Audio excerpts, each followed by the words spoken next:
In this video, we are going to show that X bar is an unbiased estimator for mu. Let's jump in and see exactly how that works. So the key here is let's check out how it's unbiased. So we need to start off with that definition. What we'd really like to do is show that the expected value of X bar equals exactly mu. So how are we going to do that? Well, we are going to say, all right, well, let's look at X bar. Our expected value of X bar is really equal to the expected value of the sum of xi from I equals 1 to n divided by n, right? That's all X bar is the sum of all the x's divided by how many ever x's you added up. All right, awesome. So at that point, we can say, well, we have this special property of expected values that I can just pull that in right outside. So that's really the same as 1 over n times the expected value of the sum of xi, I equals 1 to n. Okay, that's nice. And so I can have another property of expected values that I can bring it inside the sum. The expected value of a sum is the sum of the expected values. So if we do this and we say equals 1 over n times the sum of the expected value of xi, I equals 1 to how many ever my sample size is. Great, and that equals 1 over n times, if we just kind of wrote it out here, we'd say that is expected value of the first one, x1, plus the expected value of the second one, that's x2. And you keep doing that till you hit the expected value of the last one, xn. Great. Okay, so we'll close that off, boop, just like that. And now we'll note that this is equal to 1 over n times, well, what's the expected value of xi? It's just mu plus the expected value of xi, oh, that's mu, plus dot, dot, dot, dot, dot. What's the expected value of xn? The expected value of x, no matter what x is, xi, x1, x2, all the way to xn, they're each mu. So that is mu, that's 1 over n times mu plus mu plus mu, all n times. And so that equals 1 over n times, and then this right here is mu plus mu plus mu, n times. Well, that's n times mu. So 1 over n times mu is equal to mu. And so at the end of the day, we have the expected value of X bar equals mu. So I'll just write it in here. We've got the expected value of X bar as a conclusion equals mu. And thus, X bar is an unbiased estimator for mu. We're going to use this idea, this concept of unbiasedness later on in the chapter. So good job. That's what unbiasedness, that's the definition of an unbiased estimator, and that is showing that X bar is an unbiased estimator of mu. See you in the next one. Okay, let's show that sigma hat squared is an unbiased estimator of sigma squared.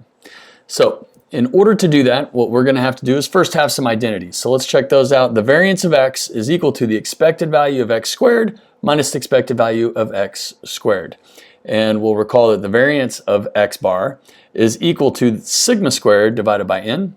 And sigma hat squared is defined to be the sum of xi minus x bar squared divided by n minus 1. That, of course, is a function of the data, and that's why that is an estimator. So to show that sigma hat squared is an unbiased estimator of sigma squared, we're going to have to show that the sum, the expected value of sigma hat squared is equal to sigma squared. Okay, we're going to need lots of room, so let's get started right about here. And we'll say, all right, if we want to show that, we're going to start with the expected value of sigma hat squared is equal to, from here, the expected value of the sum of xi minus x bar squared divided by n minus 1. And we're off to the races. So this will be equal to, that's a constant, so that's 1 over n minus 1 times the expected value of the sum of xi minus x bar squared, and then that is equal to 1 over n minus 1 times the expected value of, now we're going to map this out, so that'll of course be the sum, that's of I equals 1 to n, I equals 1 to n, of, that will be xi squared, and if you FOIL that out, that'll be minus 2 xi x bar, and then that will be plus x bar squared, and that's all a big sum there. And we'll close that off. So this will equal 1 over n minus 1 times the expected value of, and we'll make this the sum, it'll just be understood to be I equals 1 to n of xi squared, minus 2 is a constant, and x bar will come out, so it'll be minus 2 x bar, because x bar is just a number, the sum of xi plus the sum of x bar squared. Great. And thus that will be, we'll close that off. Okay. So what we're going to do is I'm going to make another little identity over here, and note that that's the sum of xi. We know that x bar equals the sum of xi over n. Thus, that means that the sum of xi equals n x bar, and that's going to be very convenient for us, because I'm going to rewrite this, and we want to conserve our real estate here. We're going to need all of this. This is the expected value of the sum of xi squared minus 2 x bar. That's the sum of xi. That's the sum of xi. So that's n x bar plus, and that's the sum of a bunch of x bar squareds. So that's just n x bar squared. We're going to simplify as much as we can before we bring that expected value in. So that'll be 1 over n minus 1 times the expected value. We'll do one more step of this. It's the sum of xi squared, again from I equals 1 to n.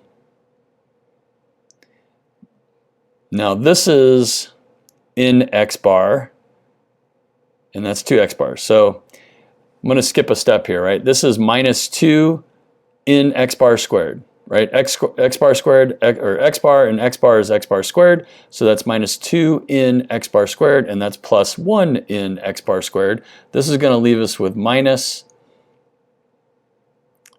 right? That's going to leave us with minus n x bar squared. There's 2 n x bar squareds here. There's 1 n x bar squared here. So that's going to leave us with minus n x bar squared. Okay. So this equals 1 over n minus 1. So we'll bring that expected value in now. We know that that's equal to, good, the sum of the expected value of xi squared minus the expected value, that n will come outside, of x bar squared.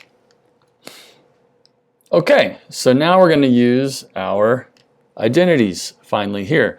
So I'm going to use this one and write something down here. If that is true, then we can remake that as the expected value of x squared, whatever that is, whatever that x is representing is equal to, and then I'll just take this piece over there. So that's equal to the variance of x plus the expected value of x squared. Great. So we've got that. And so I'm going to use that right here. So that's going to equal 1 over n minus 1 times the sum of the expected value of xi squared. So the expected value of xi squared is this, right? For each xi, for each xi squared, for x1 squared, x2 squared, x3 squared, the expected value of that is going to equal the variance. And so what I'll do here is we'll call this the expected value of x squared equals sigma squared plus mu squared. Because the expected value of x is mu, so that's mu squared. The variance of x is known to be defined to be sigma squared, and so we've got that. So this is going to be this n times. So that is, because that's the sum of constants, right? Sigma squared is a constant, and mu squared is a constant. So that'll be n times sigma squared plus mu squared. Great. Now, what about this one? This is minus n times, but what is the expected value of x squared? I'm sorry, the expected value of x bar squared. So we can do the same game here. The expected value of x bar squared, it's just whatever's being squared in there, is equal to the variance of x bar plus the expected value of x bar squared. Awesome. Well, that's equal to sigma squared over n, that's the variance of x bar, is sigma squared over n, plus the expected value of x bar, we've established is mu, so that's mu squared. Awesome. So the expected value of x bar squared is simply sigma squared over n plus mu squared. All that times n. Okay, great. We got to make the most of this room we got down here, but it's just a little bit of algebra left. 1 over n minus 1 times the sum of n sigma squared plus n mu squared minus sigma squared, because n and n cancel, minus n mu squared, n times mu squared. And what does that leave us with? Equals 1 over n minus 1 times the sum of, so there's plus n mu squared, there's minus n mu squared, so it's just going to be n sigma squared minus sigma squared. I've run out of room down here, so I'm going to go this way. Equals, so that's going to be 1 over n minus 1. I'm going to factor that out. So that is, right, I'm going to factor out a sigma squared, so it's sigma squared. And that'll leave us with an n minus 1. And aha! I've got 1 over n minus 1 times sigma squared times n minus 1. That n minus 1 and that n minus 1 cancel, and I'm left with sigma squared. Aha! So at the end of the day, I have the expected value of sigma hat squared equals sigma squared, which means sigma hat squared is unbiased estimator of sigma squared.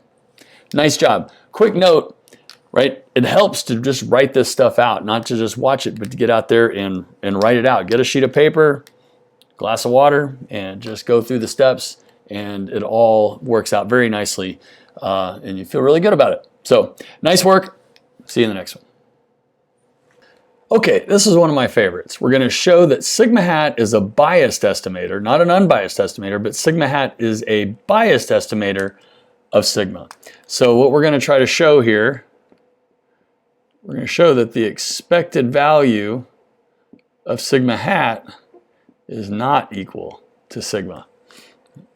So, and we may even be able to show a inequality one way or the other. So, so great. So what we're going to do here is we're going to start with this. Start with the fact that the variance of sigma hat is greater than 0. So from sample to sample, we're not going to get the same sigma hat. We're not going to get the same estimate of the variance. So variance of sigma hat is greater than 0. And so from here, we can see that the variance of sigma hat equates to the expected value of sigma hat squared, right, minus the expected value of sigma hat whole thing squared is greater than 0 by substitution. Just variance of sigma hat, that's the variance of, say, that sigma hat, that's the expected value of sigma hat squared minus the expected value of sigma hat squared. So we just, by substitution there, we've got that. So this would imply that the expected value of sigma hat squared is greater than this. If we take that to the other side, the expected value of sigma hat squared. Awesome. So that would imply that if I take the square root of the expected value of sigma hat squared, that will be greater than the square root of the expected value of sigma hat squared. Well, that side's easy. Let's start over there. The square root of the expected value of sigma hat squared is just expected value of sigma hat. And this side, we recall that this is the square root of the expected value of sigma hat squared. Sigma hat squared is an unbiased estimator for sigma squared. So if that's true, then the square root of sigma squared is sigma, which is greater than the expected value of sigma hat. And there we have shown that the expected value of sigma hat is not equal to sigma. In fact, it is strictly less than. The expected value of sigma hat is strictly less than the actual value of sigma, meaning that sigma hat is a biased estimator of sigma. Really cool stuff using some identities. Great job. See you in the next one.